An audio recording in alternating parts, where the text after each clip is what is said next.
Hi, everyone. Good evening.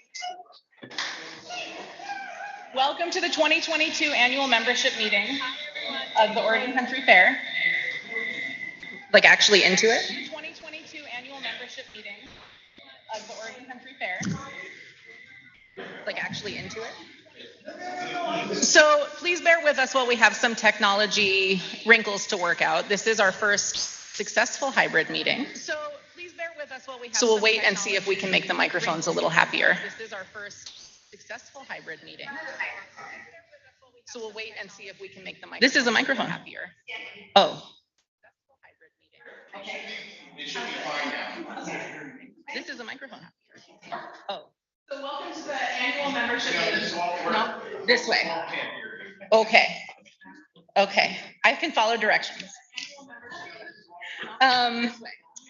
Thank you for coming to the annual membership meeting. This meeting is being live streamed and recorded. Folks are joining us from home on Zoom, and we are going to do our best to make sure that we have the optimal hybrid meeting experience. My name's Lily. I'm the current president of the board of directors. We'll see many current board members here tonight, and we'll see candidates, and we'll see some integral members to helping the fair achieve its highest purpose. The purpose of the annual membership meeting is the touch point of what it means to be a nonprofit in Oregon. It's when our membership can hear how we are doing financially. It's when all of us hear the feedback from the 2022 event. It's when we hear the state of the peach from our executive director, Kirsten Bolton. And it's when we meet the folks who are running for the board of directors this year in 2022. So tonight, we'll do all those things. First, we'll hear from Kirsten, the state of the peach. Then we'll hear from our treasurers, Hillary and Linda. We'll hear a feedback report from Jen Lynn. And then each candidate will have 6 minutes to share with us why they're running for the board and the difference they think they can make for us. We will have an opportunity for some of the candidates, for folks both present in the Longhouse tonight and watching from home, to ask questions if the candidates so choose to accept questions. I want to take a minute and talk about the space that we're in. We are thankful for the opportunity to meet in the Lane Community College Longhouse. This building is a sacred space. It's a space where respectful interaction and contemplation are the main priorities. As such, there is no drinking or smoking. There's no use of offensive language. And respect, as they say on their website, respectful communication and contemplation is what this space was designed for. So I want throughout the night, and as we're asking questions and sharing, to keep those as the priorities in our behavior and our interactions with each other. I want to send a big thank you to the elections committee, who is working very hard in the lobby behind us to accept votes. You may cast your votes tonight or send them in to be in the office by the 8 p.m. on Saturday, October 22nd. Or 8 p.m. submit them tonight, or send them in the mail to be also by the end of the business day on September 22nd. And I want to send a huge thank you to the staff and the folks who are our technology wizards for supporting this hybrid meeting. This is a huge lift for us, and it's going to be the way forward and the way we can continue to interact both at home and in person going forward. And thank you also to Get Out the Vote and everyone who's been involved in the election. And thanks to the candidates for running going forward. So first, I'd like to give the floor to Kirsten Bolton, our executive director for the State of the Peach. And thanks.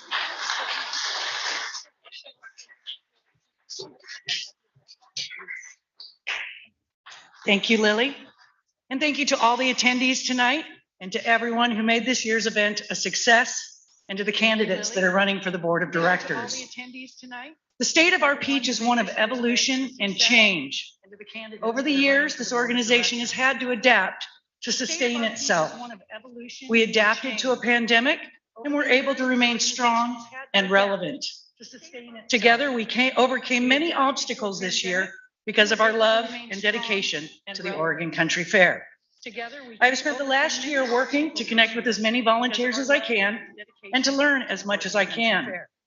We held a successful event this year, thanks to the dedication of you, our members, our volunteers, artists, performers, and food booths. You are what make us successful. Many in our community were not able to participate this year, and they were missed. I am hopeful they will reunite with the community in 2023. Oregon Country Fair is on the road to recovery after the loss of 2 years of in-person events. The Shuttered Venue Operators Grant and the Business Oregon Grant helped us rebuild. The health, safety, and sanitation measures we put in place minimized the risks of COVID-19.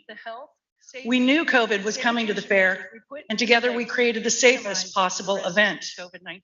We reduced our capacity and created more space for everyone. The decision was largely well received by the public and our community. We need to continue to look closely at our capacity and ask what it will look like.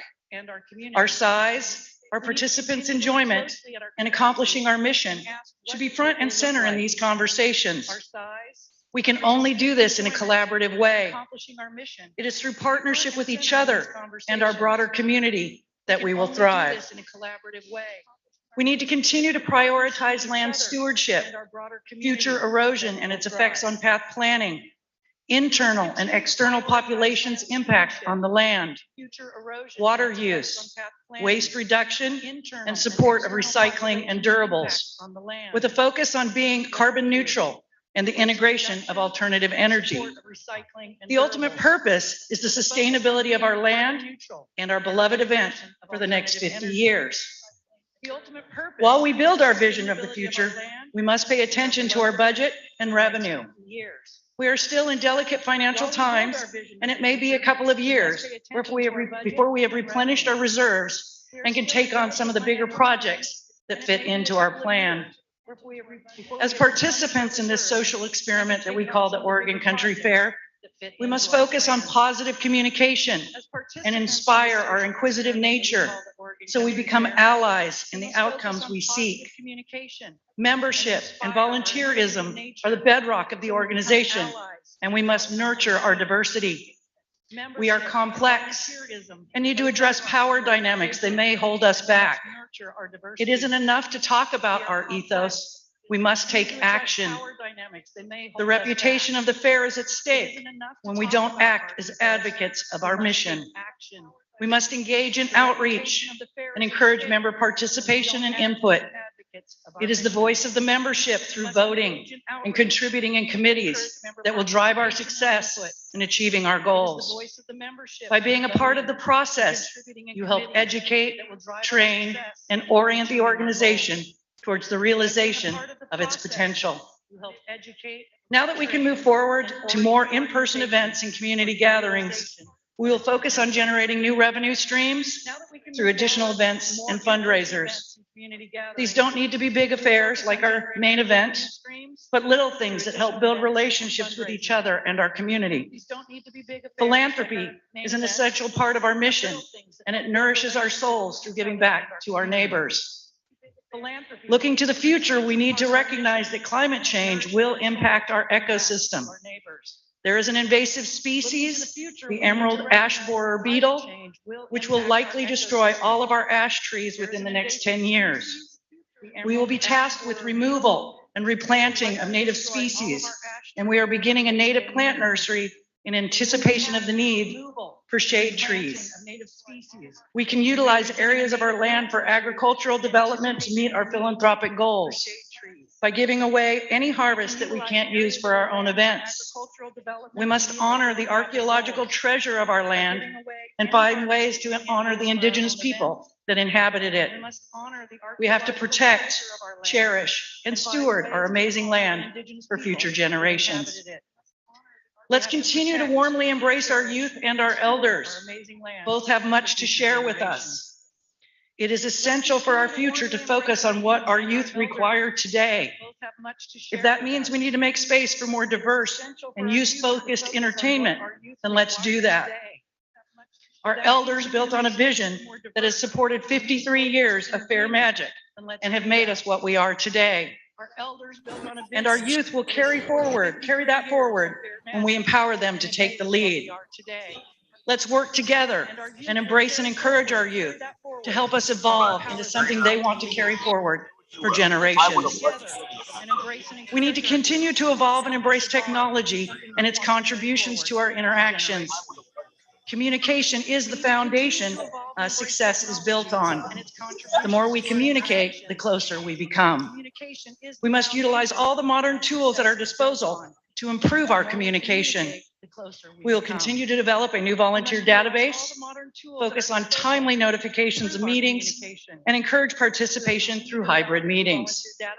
The pandemic gave us tools that, although uncomfortable at first, have actually broadened the ability of our volunteers to participate in the organization.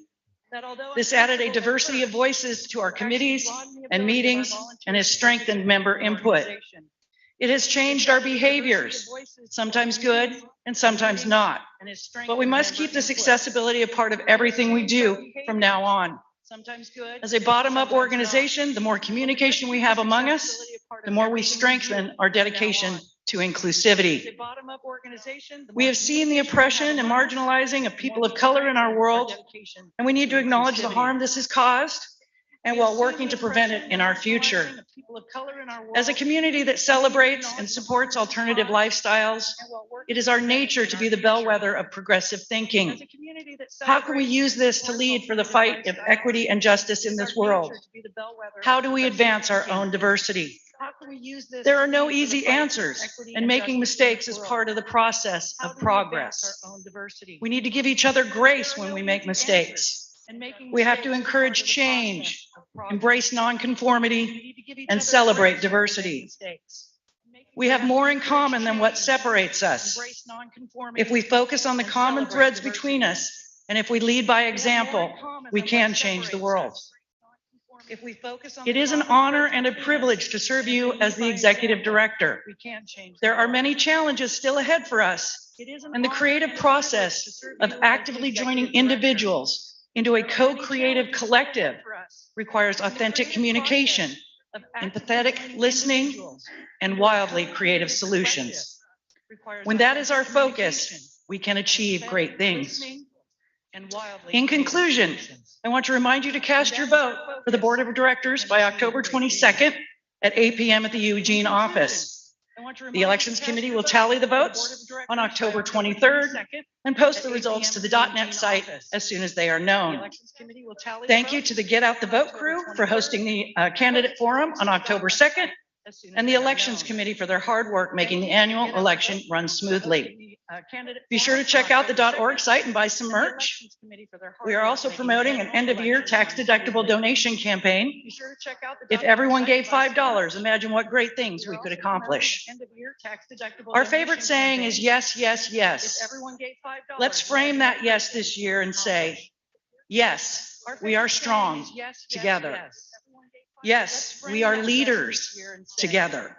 Yes, we are accomplishing great things together. With much love and respect to every one of you and your contributions, thank you. And here's to a great 2023 fair. Up next will be Hillary and Linda, our co-treasurers. And here's to a great 2023.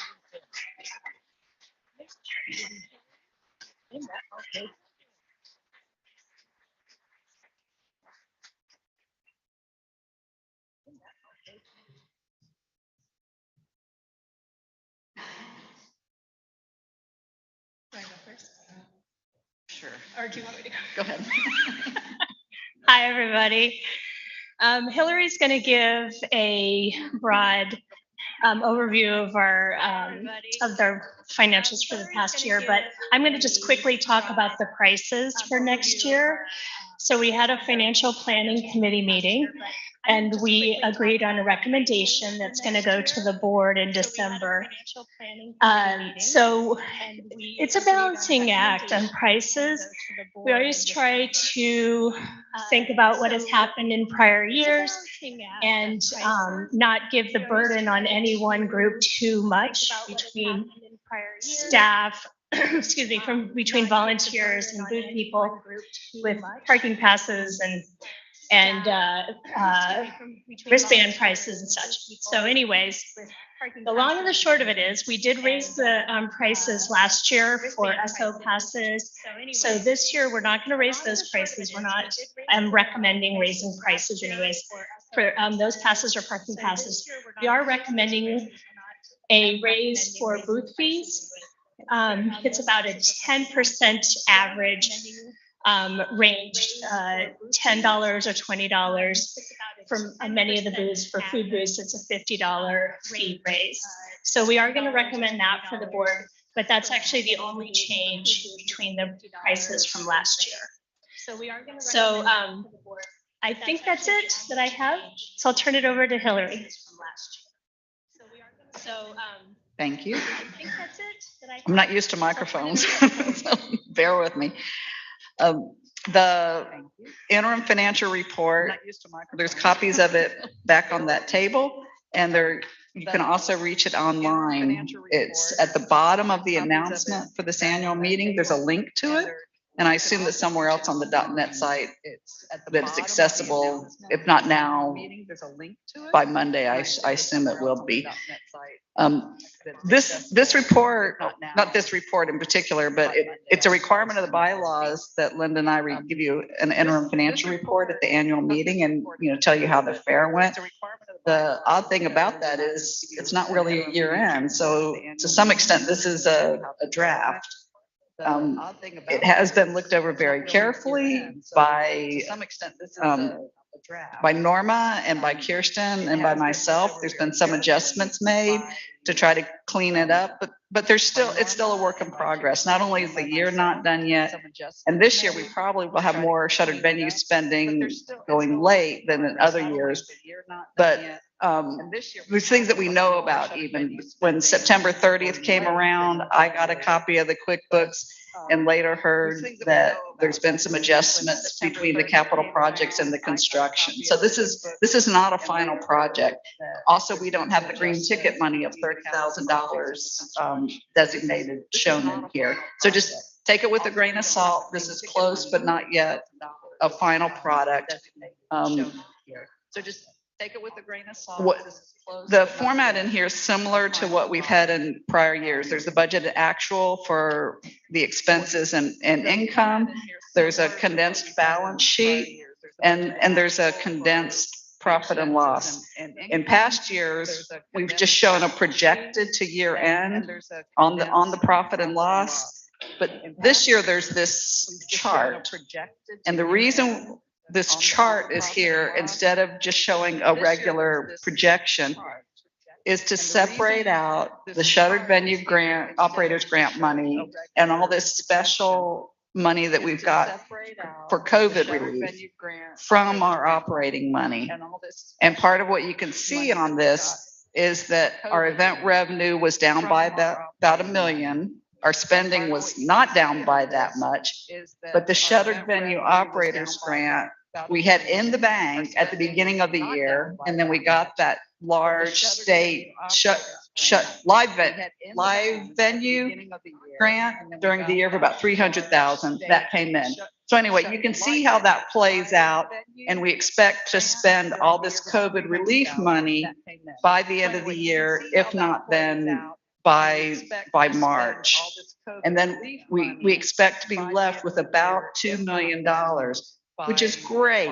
That does give us, it gives us a great safety net going into a continuing time of uncertainty. We still don't know if there's going to be COVID restrictions next year, if we can sell all of our tickets, if everybody will want to come back, what additional expenses we'll have. So having that cushion allows us to make some choices that we can plan for, some what ifs and some conditionals. I'm hoping that the board will agree to have a open member work session about the revenue projection and the pricing and the capacity topics that we've been talking about, like how many people do we want on site? What's a good balance between the people who want to come and the people we can accommodate, and the financial equations that result from that. So Lillian Paxton and Jen Lynn and I've been trying to set up a date, and you'll know about it pretty soon. It'll probably be, well, at this point, it will be after the election. We're hoping for broad participation before the board votes on the revenue projection. And one more thing, with all the talk about capacity, that was kind of separate from COVID, but COVID has affected it a lot. But we're still here trying to deal with both of them. The capacity being how many people can we accommodate? What size crews do we need to accommodate various size fares? And how do we put the brakes on growth and balance our priorities? There's quite a few documents up on the .NET site about that right now. There's at least 4 documents, including some charts that show the population broken down by the ticket buyers, the booth people, the crews. So it's under, if you go onto the .NET site, board working documents, there's 4 of them are there, and that they have numbers 1, 1A, 2, and 3. And then one that went up much more recently that updated, I think is in the news section, but maybe we can make sure it's also in the board working document section. There's a lot of ideas there about what it means to try to control our growth.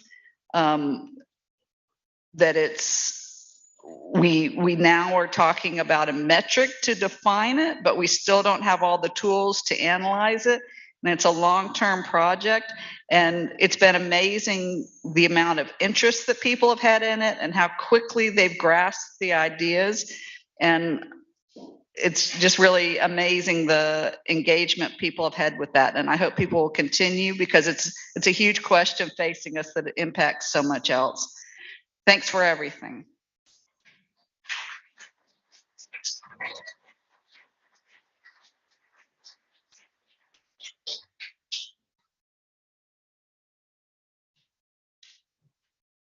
I too am not used to speaking with a microphone.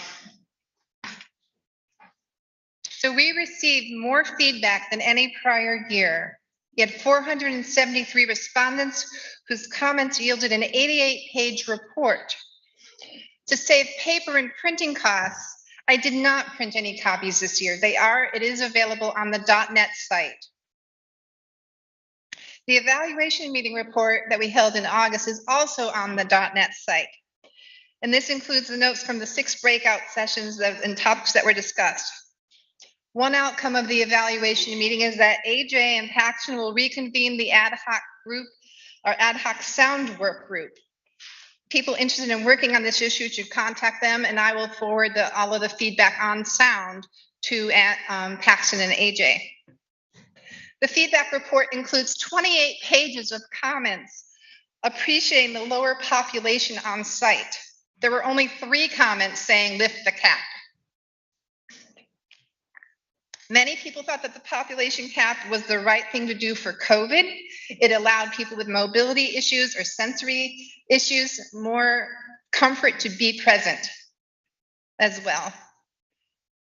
There's also significant interest in discussing the population cap at the evaluation meeting, and the participants agreed to ask the board to hold a work listening session this fall instead. And thank you to Hillary for all of your preparation for that and requesting that from the board. As she said, we'll be getting a schedule up soon. There were many comments regarding COVID. The majority of them appreciated the board policy and protocol implemented this year. Some suggested that in hindsight, we should have had a database set up to track COVID post-fair, and questioned what's the plan for the coming year. Given the volume of comments on these two hot topics, I placed them at the beginning of the feedback report so they can be broken out easily for future discussions. Zach reminds us at High Training that we each have our own roadmaps, our own experiences, and this is borne out in the feedback. Some concerns are ongoing and some seem new or exacerbated after a 2-year hiatus with the reduced and new staff, including our partners like Honey Buckets. For example, some people for sanitation, there is a lack of clean and well-stocked potties. And then others said the potties were great, depending upon your location. Or Monday morning exodus was calmer than ever. Or Monday morning was mayhem. Again, depending on your location. This year, there were comments somewhat concerning about gators and other vehicles driving in the 8 in Shayla and Xanadu at night, causing safety concerns. There are also comments about not having enough food booths, long lines, and food booths running out of food. Some comments make me wonder if people aren't turned into the news. I forgot to wear my tinfoil hat, my housemate drew it in.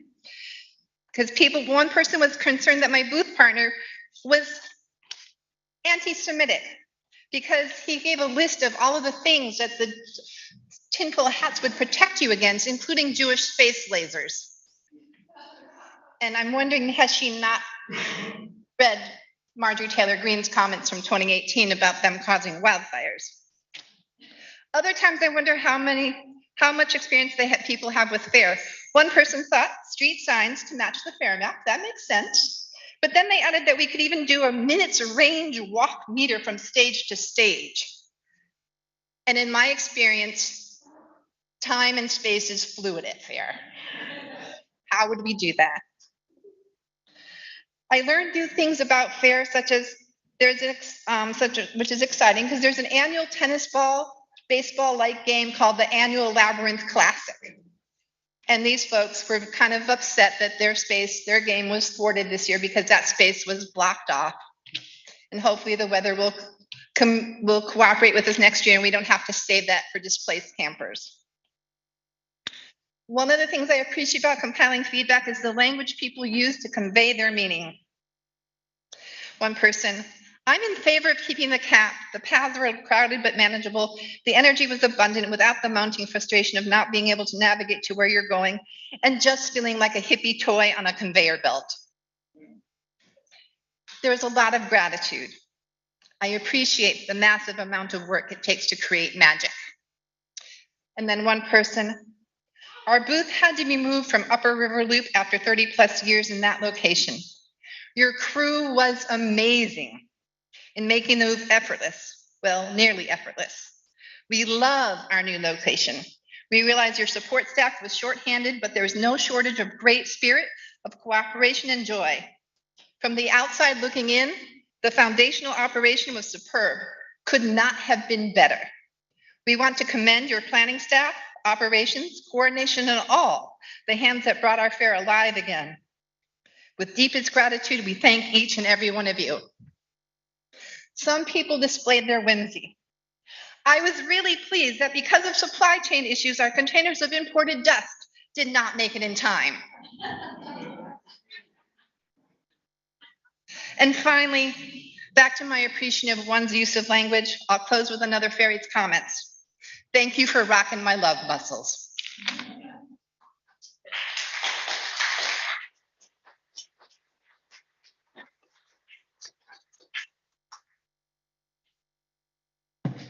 So this brings us to the part of tonight's meeting where we get to meet the candidates running for the board for the coming board term. There are 11 candidates who have submitted their names to volunteer for this organization at the board level. Let me tell you, it is a challenging and demanding task that is as fulfilling as it is tiresome. It is full of joy. It is full of, like, every meeting I have been to in the 4 years that I've been on the board, it has been a time that I have reawakened my love for the organization and for the people who make it what it is. So thank you to all of the candidates who are running. Thank you for putting your name in the hat. We are so blessed to have such qualified magical people running to be on the on the stage, on the dais of our board meetings.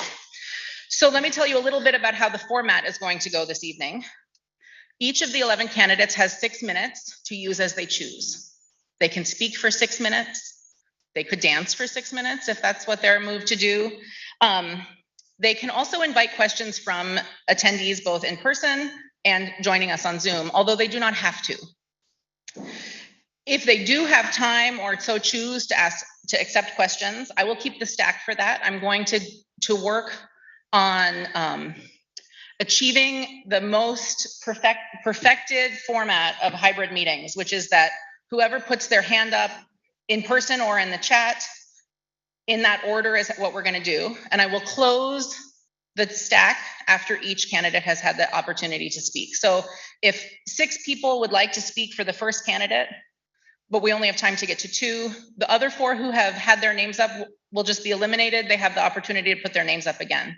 And that way, if you specifically had a question for candidate 1 or 2, it's not, and we following that more static chat, we wouldn't have gotten to you until candidate 6, but someone else has a very pertinent question for candidate 6. We're going to restart it each time. I will moderate those hands. So for those of you who are joining us on Zoom, please just say hand in the chat function of Zoom, and that's how I'll know you'd like to speak. I will be keeping time, and I think the easiest way for candidates who are speaking at this microphone to hear the time is that at 1 minute remaining, I will say 1 minute, and at 30 seconds remaining, I will say 30 seconds. I will have a visual up here, but in case they'd like to see the faces of those who have joined us, I don't want them to have to look back towards me to see the visual clock. So this year we're going to do candidates in order of last names, alphabetical by last names. That is not the order they appear on the ballot. I wanted to do something different to mix it up in case there is something to be said for the order they're presented. And that means that tonight's first candidate to speak is John Alexander.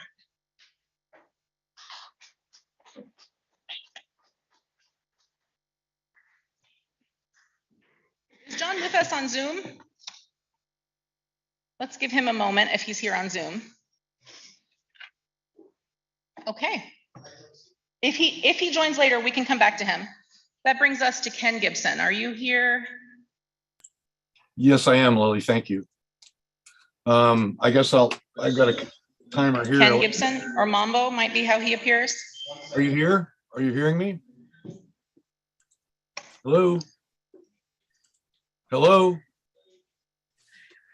Hello? Okay. No sound? We can't hear you yet, Mambo. Okay, I'll wait. We're working on it. Your time hasn't started yet. You're welcome to turn your camera on though. You just turned your video feed off.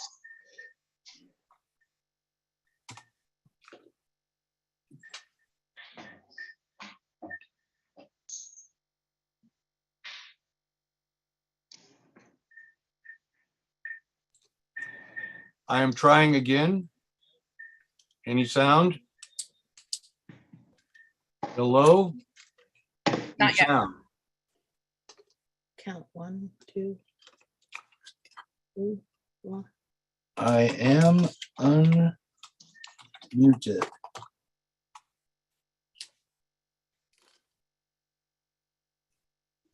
Go ahead and try and speak, Mambo, and we'll see if we hear you. Hello, hello, hello. Yes, Whoa. we can hear you. Start Can my you folks time. hear him in house? Excellent. So I'm going to go ahead and start your timer. Excellent. I'm working on it. I'll wait.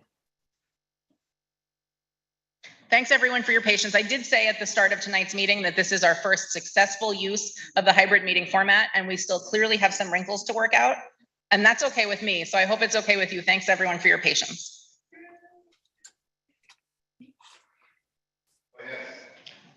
Try again.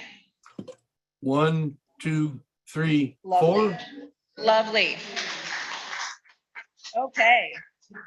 We're going to start the timer now. Are you ready? I am. Okay. Thank you for whoever that was. You must be keeping several tennis balls up in the air. My name is Ken Gibson. Mambo is just kind of old vestige from a radio job years ago. I'm, very proudly running for your board. Our board is what I like to say. There's a whole bunch of issues and challenges that face us as an organization, not the least of which is this 2.5 years of trauma that we've all gone through on some level or another, some more so than others.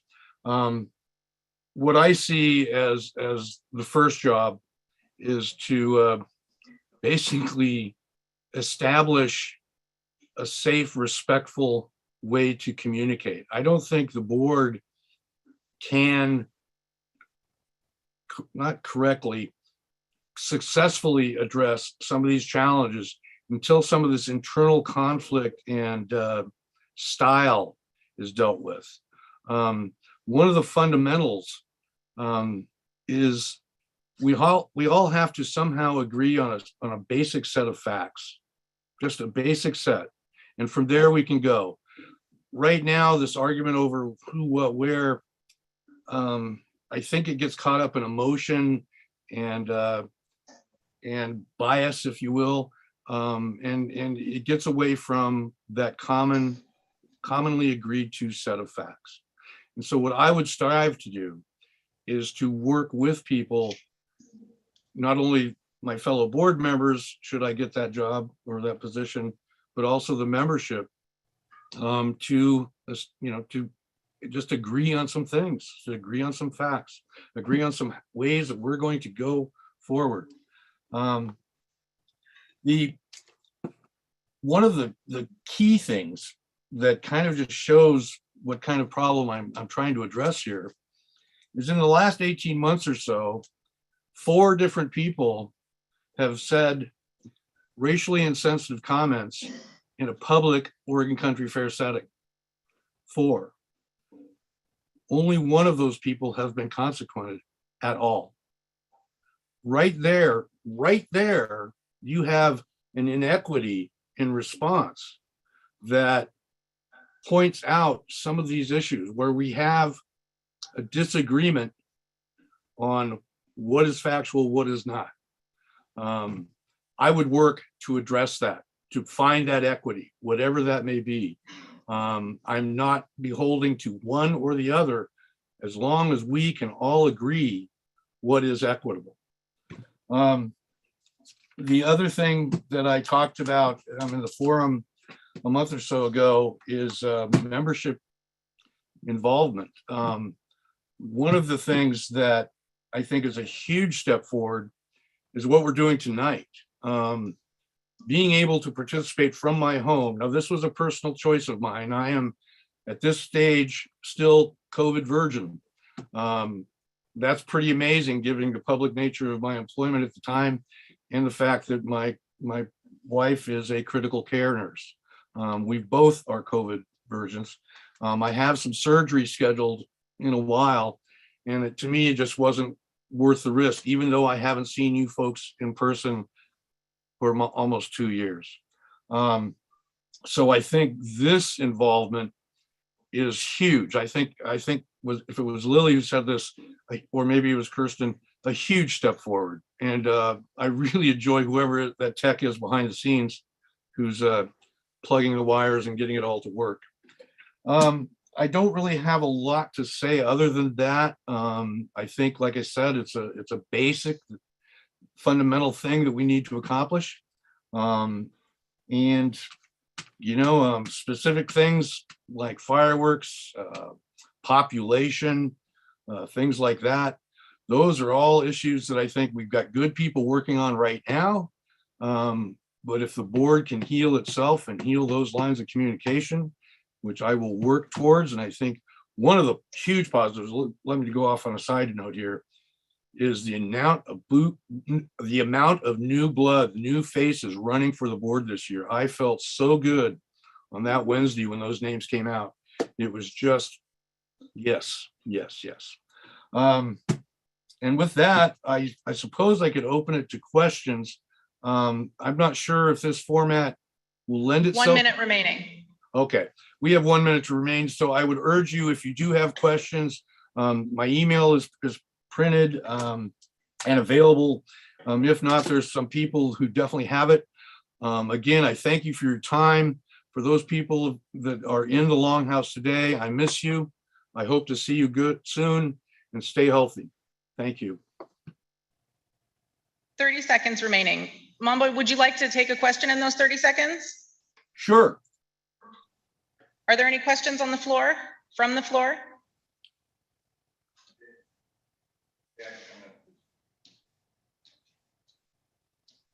Okay.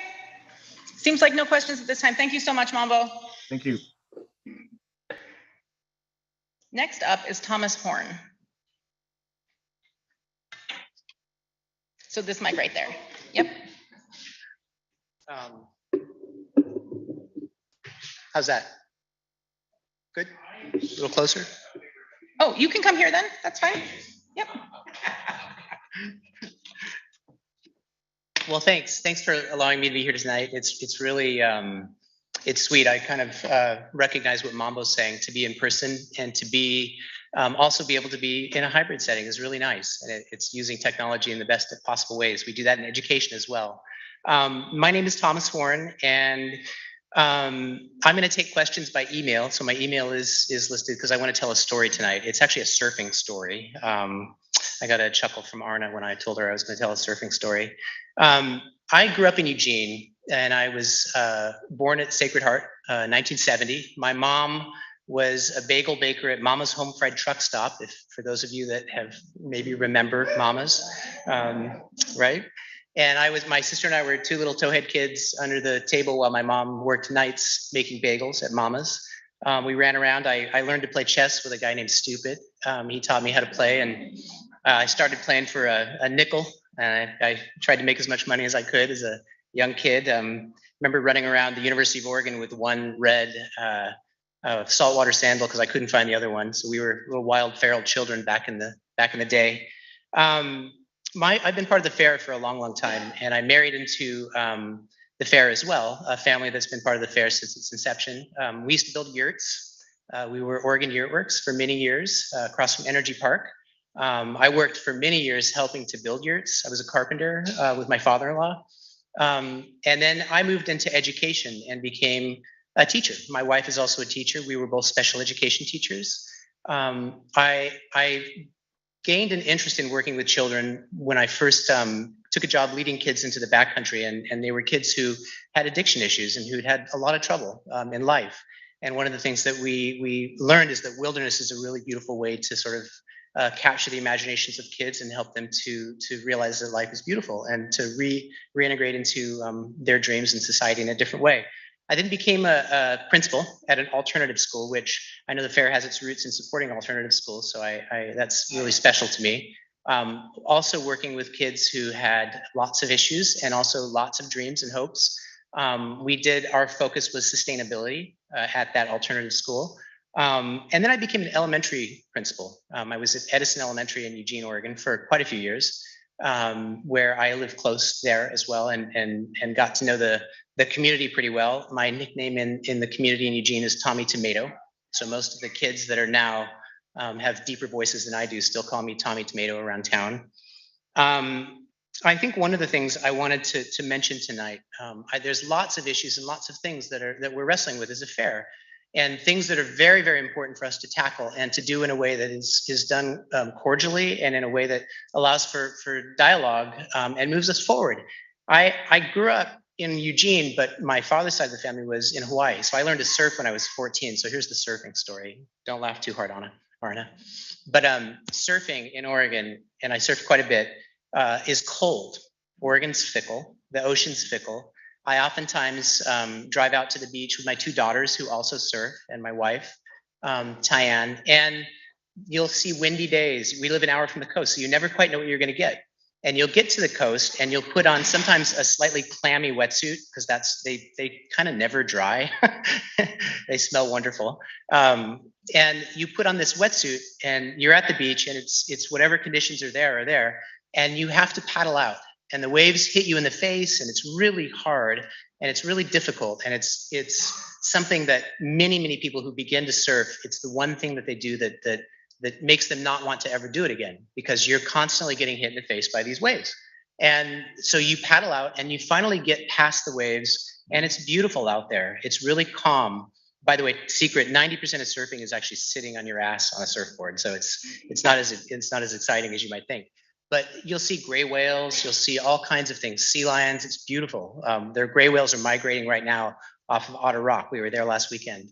And then you sit there and you wait, and then you catch a wave and you ride that wave, and it's beautiful. You're actually riding energy. For those of you that are interested in physics, it's like taking a hose and doing that, and it's not, the hose isn't getting any closer to the spigot, but it looks like it is, because that's the energy in the hose. Well, that's what riding a wave is. It's beautiful. And when you get to ride that wave, it's amazing. But guess what? You have to paddle back out again. That's just part of it. And paddling back out gets easier. In fact, it's really fun for me now. And it's technical, it's strange, it's hard, but it is really fun. And it's fun. The same thing can be true for talking about diversity, talking about sustainability, talking about all of these things. It's paddling out. And it's beautiful. It's really wonderful. And I welcome it. And I think it's one of the things that is most important about the work that we do as a family for the fair. We need to paddle out together. We need to surf together too, because we do. We catch that wave and it's beautiful. But sometimes paddling out is part of it. In fact, paddling out sometimes takes all day and you catch one wave. That's just part of it, but you learn to love it. So I'll stop there, and I just really thank you for being here. I thank the folks that created this longhouse. Thank Lily, the president, amazing person. Thank the tech people. Can we give them a quick round of applause? So thank you so much. I appreciate it.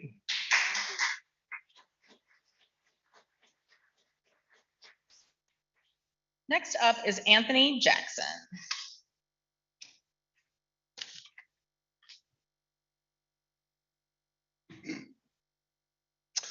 Well, hello.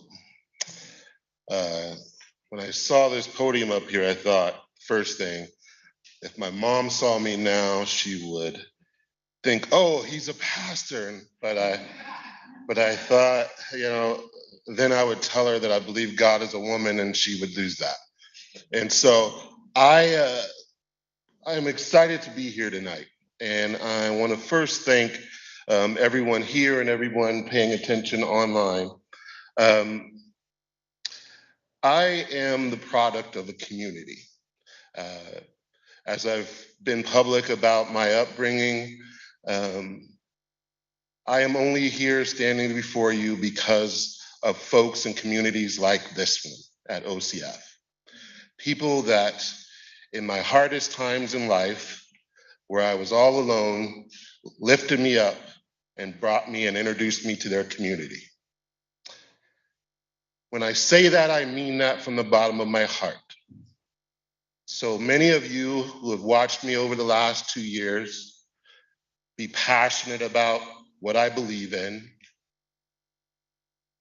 work as hard as I can, take all of the frustrations and the criticisms and keep pushing forward, is because I'm responsible to people like you.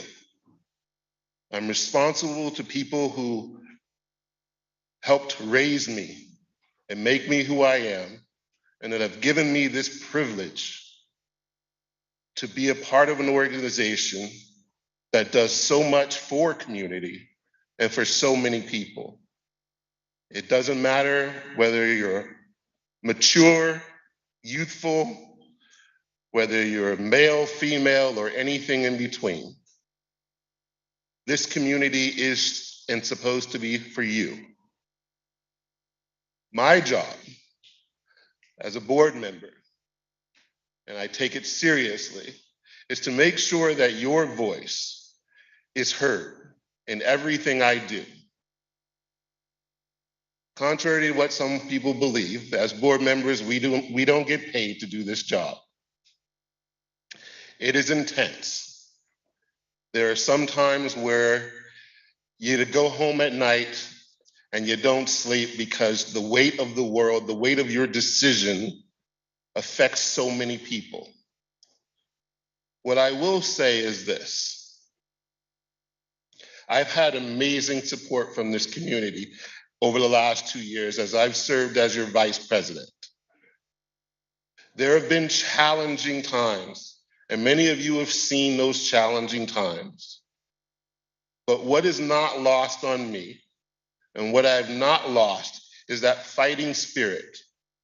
That fighting spirit that got me through abusive childhood, made me fight to graduate from college when nobody else gave me a chance, and made me, for 20 years, serve this community, working with marginalized people, working with women at Willamette Family Treatment Center who just needed a voice and needed someone to stand up for them as they fought through their addictions and fought for their children.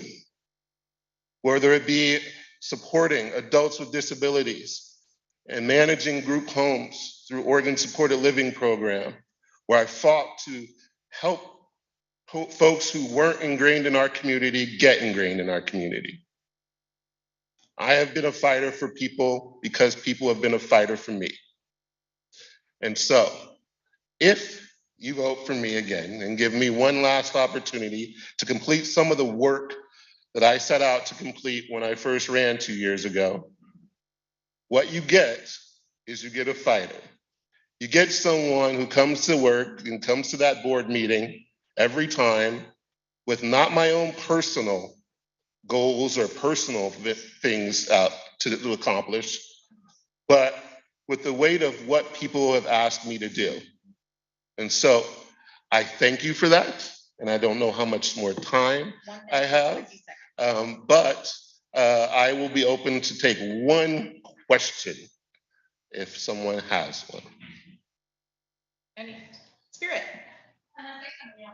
There is no one else. Yes. I'd like to know the top 3 priorities. 1 minute for me. Or one. Okay.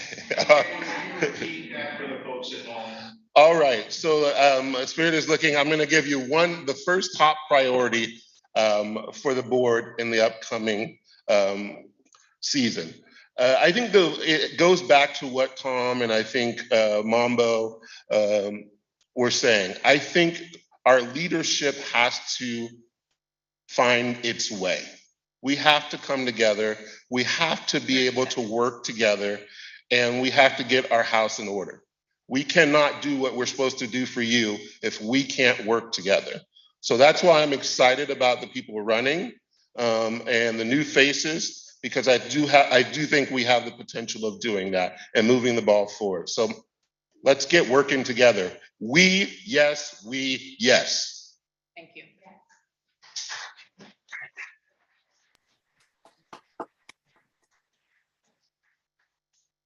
So I hear that John Alexander has joined the Zoom. I'd like to go back to him if he's still there. John Alexander, would you turn your camera on, please?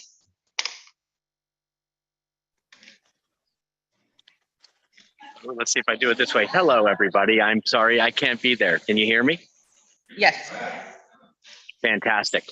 Well, I really appreciate this opportunity. I'll be quick. I've been hosting a meeting this week of bird conservationists, and we just wrapped up, including hummingbird specialists. And I'm reminded of some of the old, the batik on the 50th anniversary of the hummingbird that was there at the fair, the mighty hummingbird that was on our batik at the 50th anniversary. But I'm going to be very quick. I really appreciate everybody. I've had a running for the board this year has been incredibly informative. I've had a chance to talk to a lot of different people, and anytime I hear anything about other people's thoughts, I've tried to give them a call, and I haven't gotten to everybody out there. But I've learned a lot. I haven't always agreed with everybody, but I've always agreed with everybody. And there's a deep well, and we all have a very common platform that we're all standing on.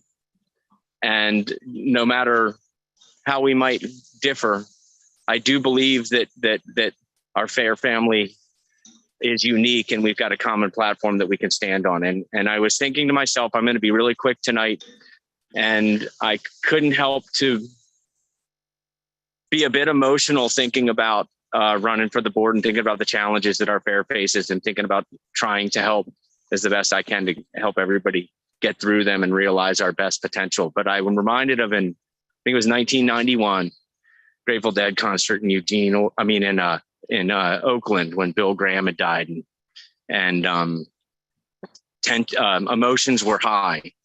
And Ken Kesey came out during the Dark Star and it gave an amazing eulogy. And one of the things he said that struck home to me is that we ain't many. And as many as we are, and whatever our differences are, I do believe we're coming from this common well. And in that well, we're swirling around in a place where we all have a commonality and a common platform where we can find that as a basis for reaching agreement and moving forward. And that's what I intend to do. And I just appreciate everybody and all the advice and information and opinions and love and support that I've felt for 30 years coming to the fair and that I felt as a candidate. I wasn't prepared to come here because I thought my meeting was going to go a little longer, but I jumped on at the last minute. So thank you all very much for the honor of being able to be a part of the fair and work and volunteer the best I can and bring the things that I can do. And one of the things I do is have a lot of nonprofit experience, a lot of different nonprofits that I've served at boards on. I'm a longtime executive director of a nonprofit. So I don't claim to know the answers, and I'm not going to come in with the answers. I'm going to come in with an open mind and an appreciation. And when I find the right time to bring what I can as a volunteer in this capacity, I'll do everything I can to help us keep moving forward.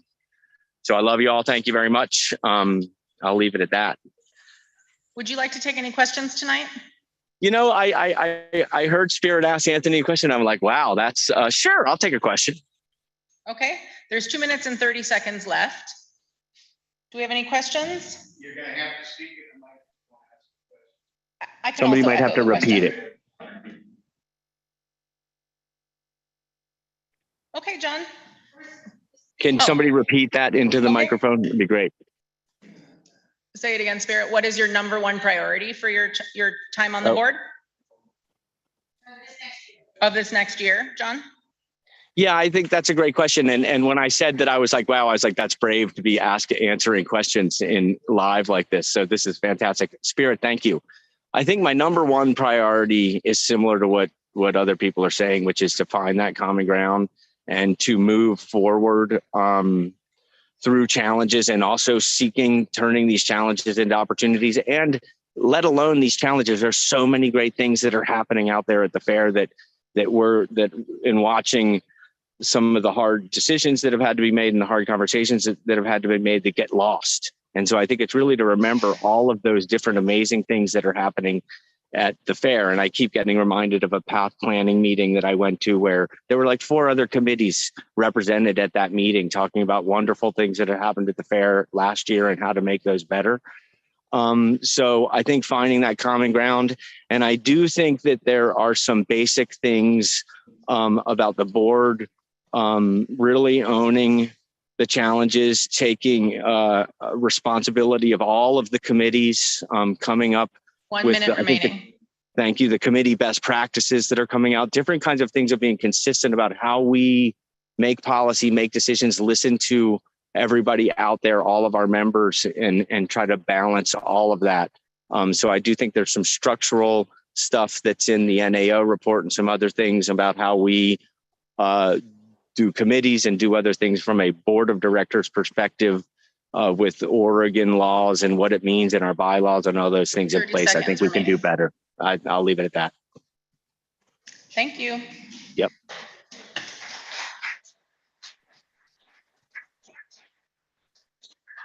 Next up is Lucy Kingsley.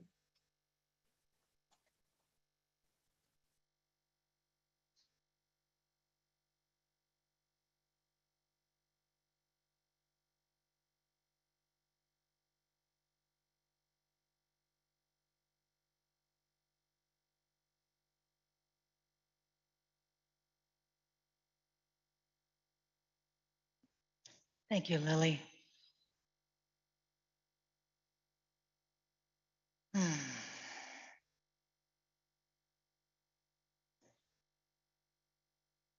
Being a part of the fair is something that is the second oldest relationship I have in my life. The only older relationship I have, amusingly enough, is with my mother.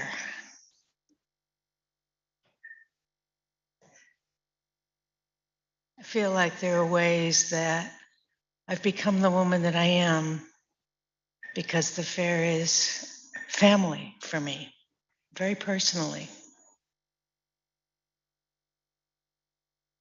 I've been to every fair there's ever been, served in many ways, and hope to serve again in this capacity.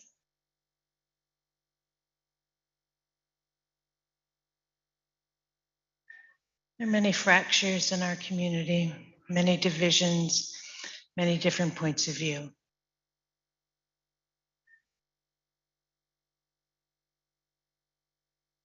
I believe we're here to work together collaboratively, cooperatively, with consensus building, with community building.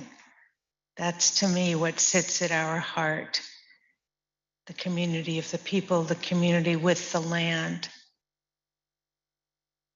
being of service. And I'll take whatever questions. And I'll take Spirit's question. It's a great question, Spirit. And I think the way I want to answer that is that there is an equity of accessibility at all levels, within committees, within crews, and across the fair. Second would be population. And third would be how we serve as stewards of the land. We've only been on the land, out in Veneta for actually less than 50 years.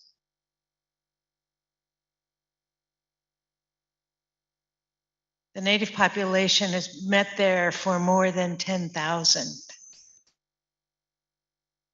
And I would hope that the way that we tend to the land would support the land going forward 10,000 years. Are there any other questions? Does anyone on Zoom have a question?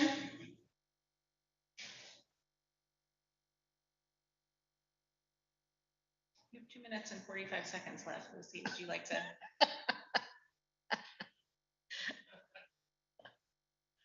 I didn't bring my guitar. I've been taking guitar lessons. I don't have dance skills. Thank you. Thank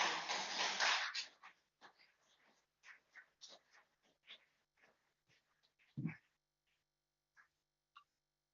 Next is Kevin Levy, and I believe he's joining us on Zoom. Hello, everybody. Can you hear me?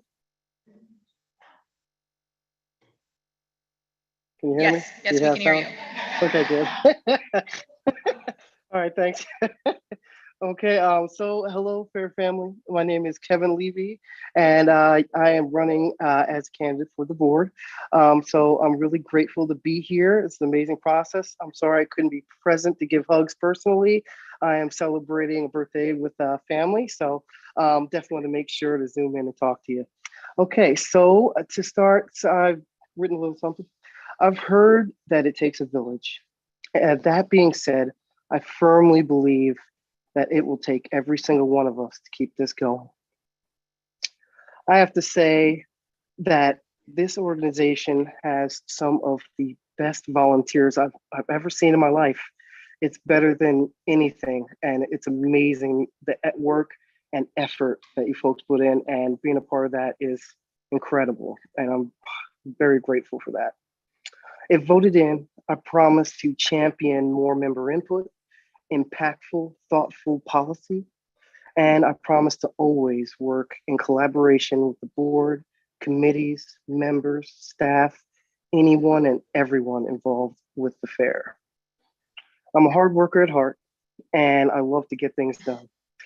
Working on the Fixed Assets Committee has really helped me feel the good energy of working with the fair and producing successful results.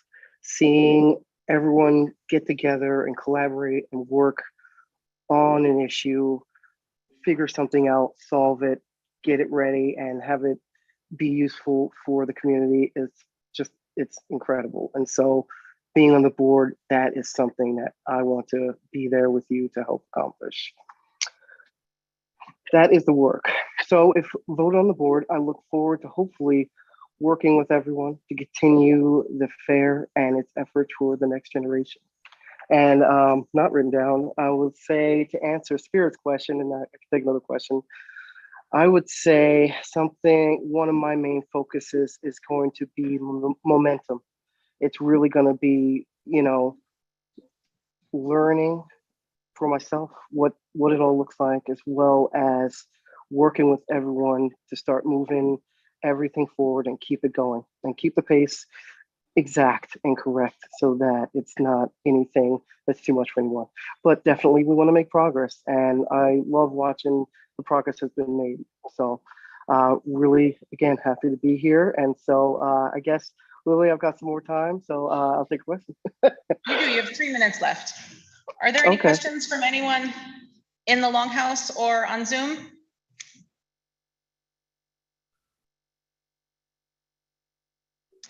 Steve? So on matters that are not of legal or ethical situation, but rather personal preference, choice, preferences of the membership, how do you see balance between voting for what you believe and finding out what the membership wants to form a decision from the board? I'll repeat that question.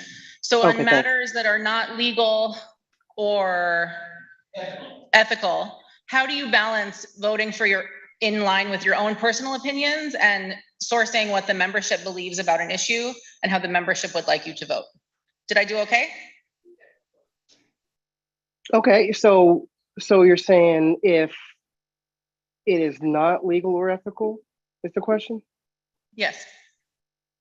Oh, well, to me, that's not really an option. If it's not ethical or legal, then it's just not something to move forward with. I think I can clarify. It's not that he's not asking how you'd vote in violation of legal or ethical principles. It's on a matter that is not related to a legal issue. So let's say, do you want to give an example?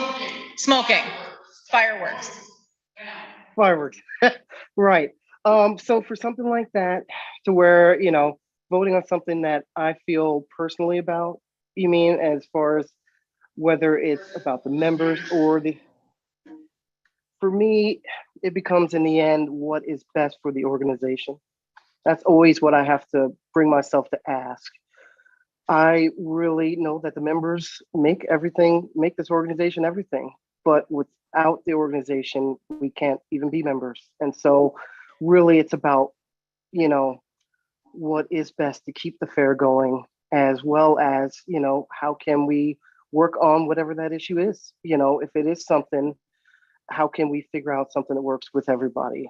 And usually we can find, typically find that, like John, thanks, like John was saying, with common ground, there's always alternate, I won't say alternative solutions, but there's always a way, I feel like, to figure out what can we do where everyone feels like they've got to win. And that's what I would focus on. How can we do something where, everyone's happy, even though sometimes it's not possible. We can work towards it. 30 seconds. Yes, so thanks for the awesome hard question. It's great, but it's a good thing because that's, what we're going to be dealing with, and that's something that, I would be dealing with. And really, I would want to make sure and have that proper discussion and really flesh that out to make sure that, we're not all going to win. And sometimes that's just what that looks like. But I definitely think there's ways to find some kind of a solution that, can work. Okay, thanks. Thank you. That's time. Thanks.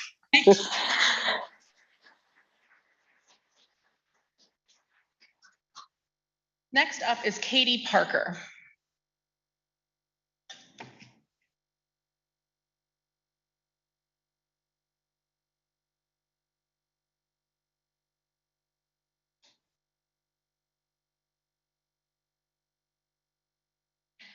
Good evening, everybody. How are you?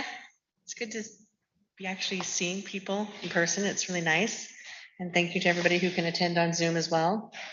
I am very grateful to be here tonight and grateful to be looking at the opportunity to perhaps put more of my skills to use for the organization. I see the fair as being this place that is intended to let people try themselves out. Have a safe place for people to try themselves out, whatever that looks like to them. And sometimes when you have a bunch of people out there trying themselves out, other people don't appreciate what they're seeing. So we have to sometimes stop and take hold of ourselves and breathe. And remember, we're letting people try themselves out. Sometimes that works out really great. As long as they're not hurting someone else, we just have to figure out how we best collaborate with them. And we find a lot of times at the fair, there's different opinions and a lot of loud voices. There's a lot of really assertive people. For better or for worse, this is an organization that's built of activists. Activists have strong opinions. So sometimes when we come together, we're not all seeing things through the same lens. And everybody does have their perspective on what's happening and what's best. So our organization is also a lot like a three-legged stool. We've got that nice flat surface on the top that everybody wants to be able to sit on. That's that magical place where something can happen. There's 3 legs underneath it though, and if any one of those legs is lost, the stool doesn't stand up on its own. We've got one leg that is all this volunteerism that's super, super important. It wouldn't be able to stand without it. We've got another leg that's all of those participants that come and visit us. We're trying to give them the best experience that we can possibly have, but it's them coming and paying to come that makes it possible to do so much of what we do. And then we have that third leg that's our entertainers, our artisans, our food booths. Those are what all of those participants are coming to see. If we don't have that group of people that are really working to make an event that people want to come to, then people aren't going to come. So we need all of those attributes involved to make this be that magical thing we want it to be. I think leadership is service. At the bottom line, it's service. If you want to make sure that something goes forward, then all of those volunteers need to be supported. Someone needs to be hearing what they need. All of those artisans and entertainers and food booths, someone needs to be hearing what they need to be able to provide that the people want to come see. And we have to be hearing from those participants. What do they want to hear? What do they want to see? What are they coming to the fair to see when they come here? All of those things are things we have to be looking at. So that's what I see as what the fair is.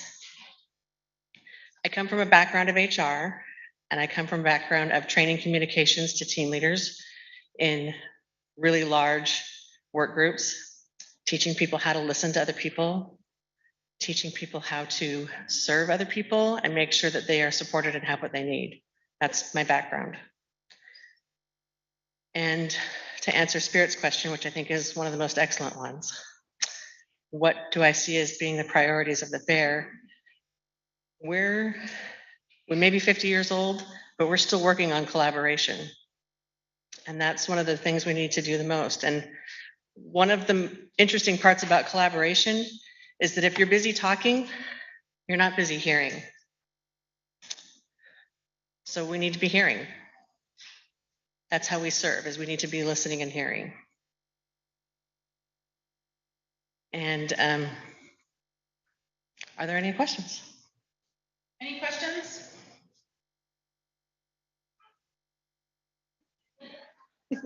What's your question? All right. Well, thank you much, everyone. I hope you have a lovely evening.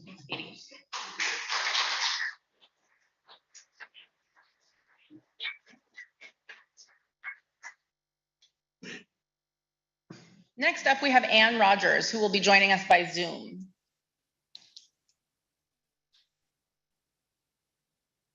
Hello, everyone. I am many miles away. I wish I could be there with you. I love the Lane Community College Longhouse. And if any of you have the opportunity to, you should go into the adjoining small room. I forget what you call it. And all the split cedar was split with, in partnership with the Oregon Country Fair. And there you can also see a display case for every tribe, federally recognized tribe in Oregon.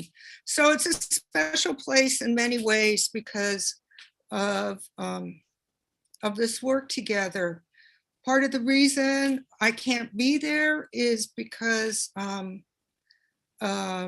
just before COVID, my father-in-law passed away. He had specific wishes for his deposition and memorial.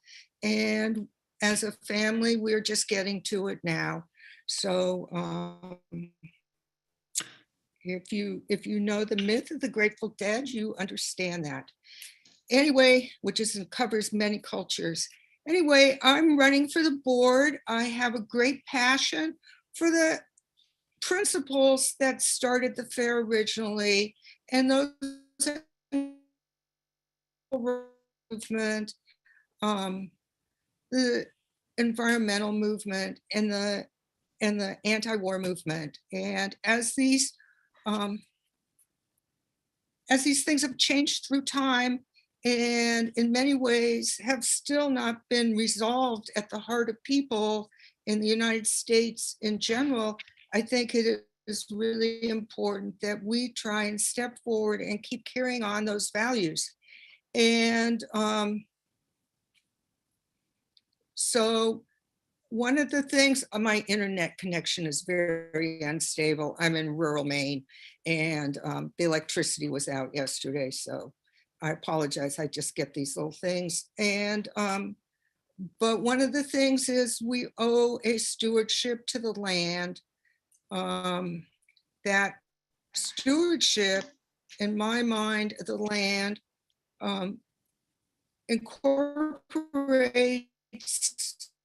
incorporates a lot of our values, honors the Kalapuya people, and our stewardship in many ways dictates our carrying capacity on the land when we talk about populations. And we also, and our stewardship represents our unique ecosystem, including a floodplain riparian and an uplands component, and how we are a wildlife corridor. And all these things fit together in how we manage our event and how we think of things. We should be looking into, we should be thinking to kind of address what Spirit's question was. We need to also consider when we make our decisions, the short-term and long-term costs and advantages of everything we do. And I think that's really important. I think we need to realize the things that matter to everybody and recognize that mattering is just as important as all our other values.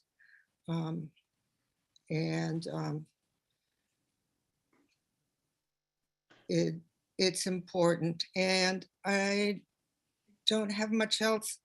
Are there any questions? I guess if I have time. Are there any questions?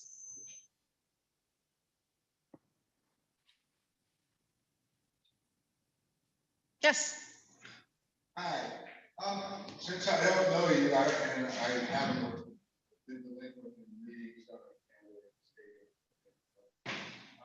guess I just want to briefly, I consider the fair a huge project and wonder about your past project management. Can you tell me your name? My name is Warner. Warner would like to know what your past project, he considers the fair to be a huge project and would like to know what your past project management experience is. 1 minute remaining. Oh, okay, cool. I have worked in natural resource management for over 20 years. My formal training is as an archaeologist, but I've worked on interdisciplinary teams and where we all take on managing land and where we all take an equal voice in how that is managed. And it includes managing the people who utilize the land too. 30 seconds. And so it's a dance, and it's not interdisciplinary where you have this box, and this box. We're all kind of in the same pond together. And I think that's it. Thanks, Anne. Time's up. Thank you very much.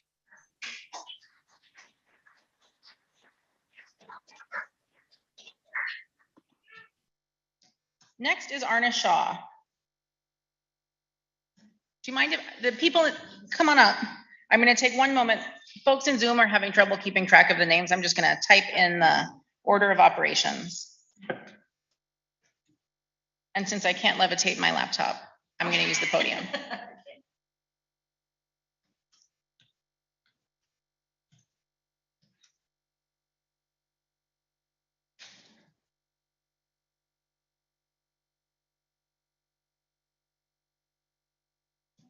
Okay. Thank you. Thank you, Lily. Hi. Well, I want to start with, today's my birthday. So I wanted to thank the fair for having this little birthday party for me, but they forgot the balloons. I don't know what happened to that. So, you know, I've heard a lot of the candidates talk about, you know, we need to find common ground, and, you know, that's true. I mean, we do need to find common ground so that we can all work together. And I've said that before. You know, I firmly believe in the basic tenets of the fair and what the fair was established to do. You know, we believe in creativity and innovation and community and philanthropy. You know, the fair was established to help small businesses. You know, that's what, you know, for our food booths and our craft booths, you know, that was really a lot of businesses have come out of the fair, you know, and I'm a strong believer in that. I had a craft booth, you know, for over 20 years, and then went on to have a weaving business, like, you know, my little jacket here, you know. So, you know, I'm a firm believer in that. And I think that it's really important for the fair to continue to do that work. But I had some, you know, particular issues I was going to talk about tonight, not just in generalities of what, you know, I think the fair should do and stuff. And I wanted to talk a little bit about our elections. Now that I was on the board many, many years ago, and the election process seemed a lot simpler to me then, maybe, I don't know. But this year, it seems like we have 11 candidates. And I think I actually knew the names of all the candidates, but there were quite a few unknowns, I think, to most people who were running. And I think it's hard for members to find out about the candidates when there's this many candidates, and many of them are new names for us. And I think a 400-word statement, one candidate form, and this is just not enough information for our members. So I'd like to see us, you know, get out more information for our members. You know, I'm a pretty informed member, you know, I'm pretty active. And still, I didn't know, you know, I knew the names, but I didn't really know all the people. So I'd like to see us, you know, get longer statements. You know, if they stay online, there's no reason to have a 400-word limit. If we move back to paper statements, well, we don't have to do that kind of heavy paper pamphlet. You know, let's do a newsprint pamphlet. That would be cheaper to put out, and, you know, like our old, you know, Fair Family News was, you know, that would, you know, be fast, you know, lighter to mail and stuff like that. And we could have longer statements. I think that would be helpful. I think every candidate I talked to said, God, 400 words was really hard to get down to. It would be nice to have 2 forums, you know? I also was looking at other platforms we could use. I know a lot of people use Facebook, but I know that not even all the candidates are on Facebook, and certainly not all of our members are on Facebook. You know, so I was trying to think, I don't know, what else could we do? Could we do, and I'm not very good at this. This is not my area of expertise, you know, like different kinds of, you know, platforms and stuff. But could we do like a Google group where Get Out the Vote could put out questions that members have sent in and candidates could answer them? Members could not comment because then you'd have to have a lot of moderation, you know, and that would make that very difficult for, I think, for Get Out the Vote people. But some way that, you know, people don't have to be on Facebook, but could ask candidates questions. The way it is now that you have to call a candidate or email them, and then you have to do it for each candidate, that's really cumbersome, I think, for members. And I do think this is a board issue. You know, I think it's incumbent on the board to help educate the members on our candidates. So I'd really like to see some changes in that to make it easier for our membership. I'd also like to change our board meetings a little bit, if I got on the board. You know, basically board members meetings are to conduct the business of the board and the organization. But, you know, we do it on behalf of the membership. So the board doesn't work in a vacuum. They have to be listening to the membership. There's even a little part in our bylaws about, quote, the board should give due consideration to the opinions and desires expressed by those members present, meaning those members at a board meeting. So that, you know, it's hard, I know, we don't have time at board meetings for everybody to speak for as long as they want. But there should be some ways, ooh, shoot. So I'd like to see if we could get it to do a little better. I appreciate Kirsten's really concise reports. I'd like it if members could actually ask questions of board members to get some information. I think the agendas have got to get up earlier. Sometimes they don't go up till the day before the board meeting. How are we supposed to know what's going on? Or email our board members to express our opinions, and then you don't get any time at a board meeting to say anything. So I'd really like to see, you know, that changed. And I'd like to see fewer closed board meetings. I know there's a lot of them. And I want to see as few closed board meetings as possible. I know there's times that they have to have closed meetings, but I'm a firm believer in transparency at board meetings. And I bet that's my time. Okay. And then the other way to save some time, I think, at board meetings is to put committee reports on the .net site.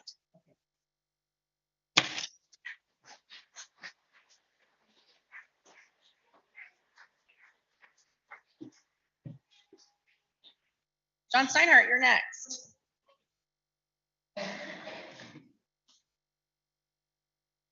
Hi, everybody.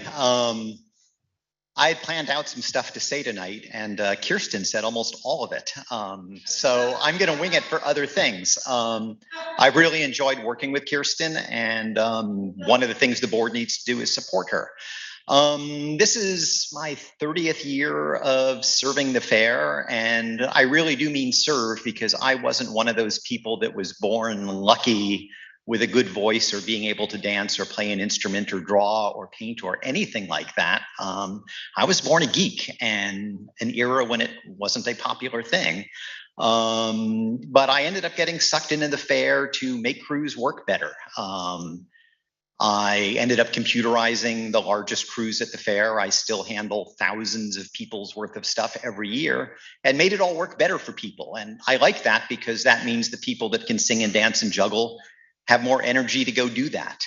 The important things to me on the board is the board sets the tone for the organization. A number of candidates have talked about needing to work better together, and we really do. If we squabble, we're essentially giving everybody else in the organization permission to squabble. We're showing them that that's the way it works.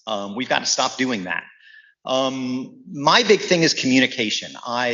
One of my careers is in a field where if we're not exact about things, we could kill people. So I'm very careful about those sorts of things. If you're ever in the emergency room hooked up to something I built, you'll be glad I did a good job. So I see the fair as having started with an oral culture. And while a lot of things at the fair have changed, we're still trying to run a 20,000 person organization with an oral culture. We don't communicate well in writing. There's no way we can get 20,000 people on the same page because we can't get them all in the same room together. So we need better communication. I've had a lot of very interesting dialogues with people over the last year who have said, I don't like the way you said this about that. And I pick up the phone and call them, and going back to what I've learned from Zach over the years, it's because neither of us was working from the same bit of information. Once we all got on the same page for information, we could resolve our issues. One of the things that I think we really need to look at from a communication standpoint is we say we're an intentional community, but we really haven't talked about our intentions going forward very much. I hear a lot of like, the young people want this, the old people want that, but we aren't having a structured conversation about this. Whoever's loudest might get their way here or there, but we're really kind of bumbling toward the future. And I think we need to do it with a lot more intention. One of the reasons for that is, much as I hate to say it when I see people with gray hair here like me, is the time is coming where people that were alive in the 60s are not going to be at the fair anymore.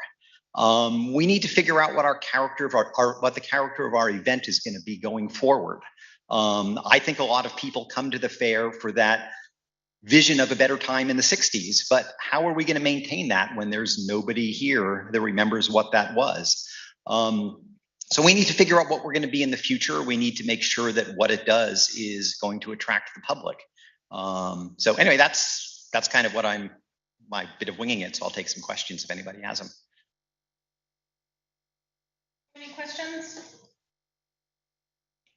Your question, Spirit? Spirit, what do you see as the greatest challenge? What do I see as the greatest challenge the organization is facing right now? And I would say it's communication. We all don't have a common vision, especially without having an event for a few years. People have lost focus of what we're doing. And I really think we need to work hard to get back on the same page. One of the things that I see that is a little bit concerning to me is I think there's a lot of people over the last few years that have forgotten that putting on our event is what makes everything else happen. We don't get to do philanthropy if we put our event on. We don't get to gather as a community if we don't put our event on. We just can't say, let's not invite the public, let's have a private party. That's not what we're here for. I get my joy out of the event. The first year I volunteered, I got asked to help direct people to the buses because I was standing around near closing time. And 9 out of 10 people passing by came up and gave me a hug and told me it was the most wonderful day of their life. That's why I'm there. Now, sure, I have a good time with my community and my camp and my crews, but that's secondary. To me, we need to focus on our event and make sure that we take what we have to offer and bring joy to lots of other people with it. 1 minute remaining. Anything else? Further questions? Your question again? So an elected issue like fireworks, smoking, and so forth, how do you balance your personal feeling and coming out? Well, I certainly want to, once again, it's how do I balance my personal interests against those of the membership? I'm not running to be on the board for my personal interests. I'm here to do what the membership wants. One of the things I've learned in the geek world is that a lot of people are not very good about clearly stating what they want.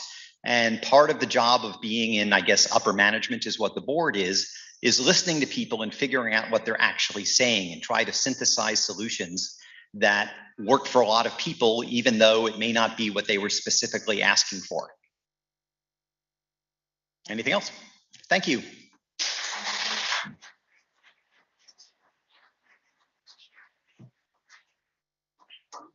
Dave Wagenheim.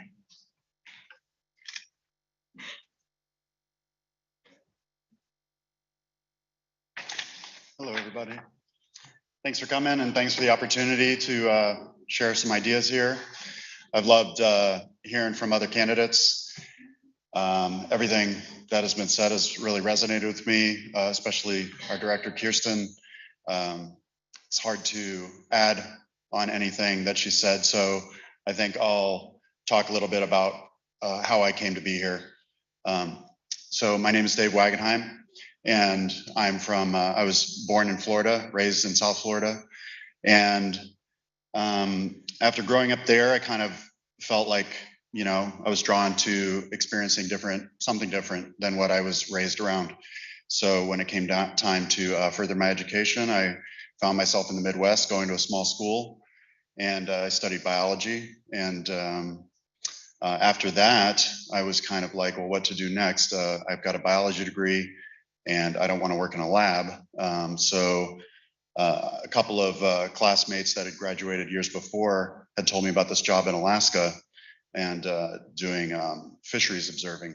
And so I thought that sounds pretty cool. A little adventure, a little money, pay off my student loans.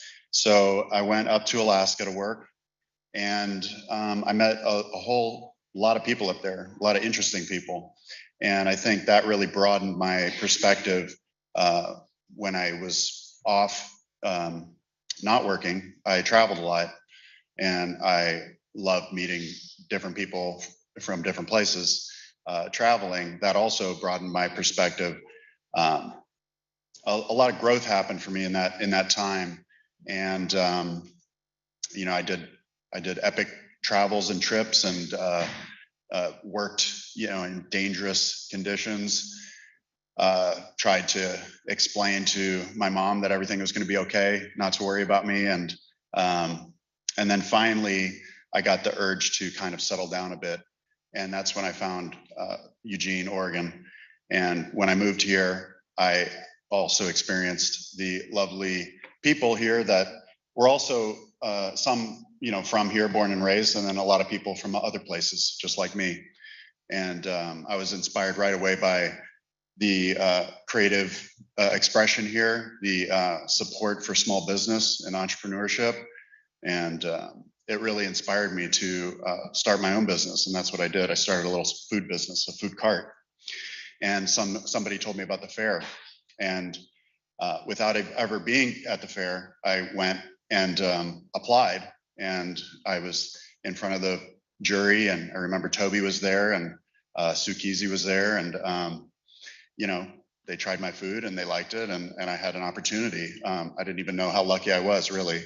And when I, you know, the fair, how could I explain being at the fair for the first time, also being a vendor? It was a trial by fire. It was madness, but I survived. I learned a lot, and yeah, I grew, and I think I absorbed a lot of the fair ethic, and I used that to, you know, put into my business. I think I was very inspired by the fair to, you know, what I saw, what it was expressed, and that that's a real special thing, you know, that I still hold on to today, 16 years later. I've become more familiar with the inner workings of the fair. I've started volunteering on the food committee some years ago, and now I'm running for the board. And the reason is to try to make the fair better, to use my skills and attributes to participate in working with others and learning a lot more about the inner workings of the fair. Yeah, I continue to be inspired. And, you know, if anybody has questions, they can reach out to me personally. There's, you know, obviously we have our candidate statements. There are, you know, some things on social media, but I've really enjoyed people reaching out to me, talking to me.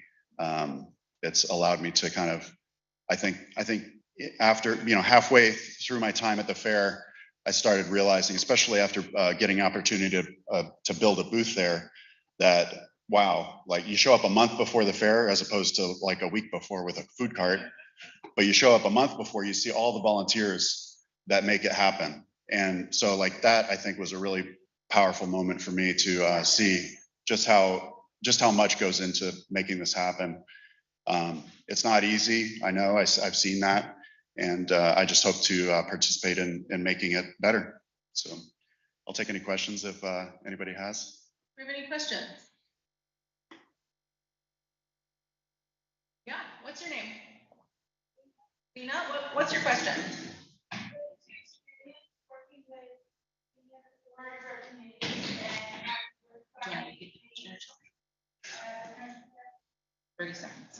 Okay, I didn't hear the last part of that, but what was my experience working on any boards or committees? So like I said, I've been on the food committee since about 2018. And when I worked in Alaska, I started a little communication website to help my peers like communicate, but I was also part of a board of a nonprofit organization called the APO, and that was like an advocacy group for the observers, the fisheries observers. All right, thanks guys.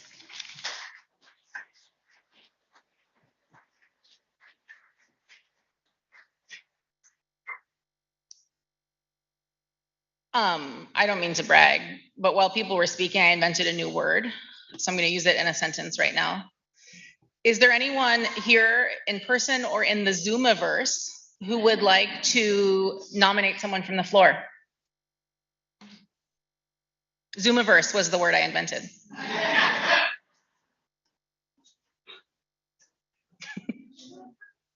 I got Sandra. Okay. Well, every year there is the opportunity to nominate someone from the floor, someone who maybe didn't meet the deadline to have your candidate statement in or has only just now decided to run. Going forward, that opportunity will continue. Oh, we do have one. Oh. Go ahead, Mambo. Thank you. Thank you, Lily. I appreciate it. I realize that I'm pretty much over my time limit, but Spirit asked that question after I spoke, so. But no, we don't have any more time. You can't speak for more time. You can nominate someone from the floor, but there's no more opportunity to speak. Okay, that's fine. Thank you. Thank you. Just so that it's just and equitable across all candidates. Okay, that brings us to the end of tonight's meeting. And I want to start the closing with just like a litany of thanks as though I were accepting an Oscar, and you'll have to play the music to get me to leave. Thanks first and foremost to Lane Community College for allowing us to use this beautiful space. Thank you to the staff and our tech geniuses who have made our first, as I said at the beginning, successful hybrid meeting possible. Thank you so much.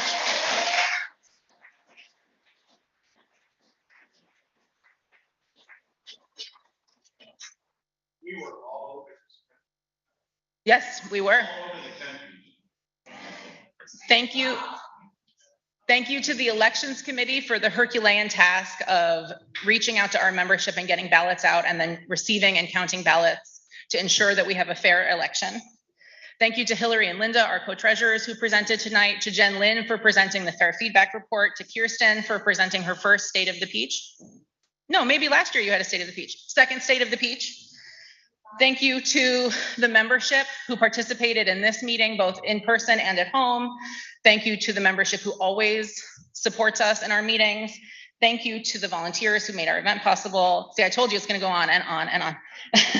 Thank you to the outgoing board for your service to the organization. And thank you mostly and above all to the candidates who have chosen to run this year for the board.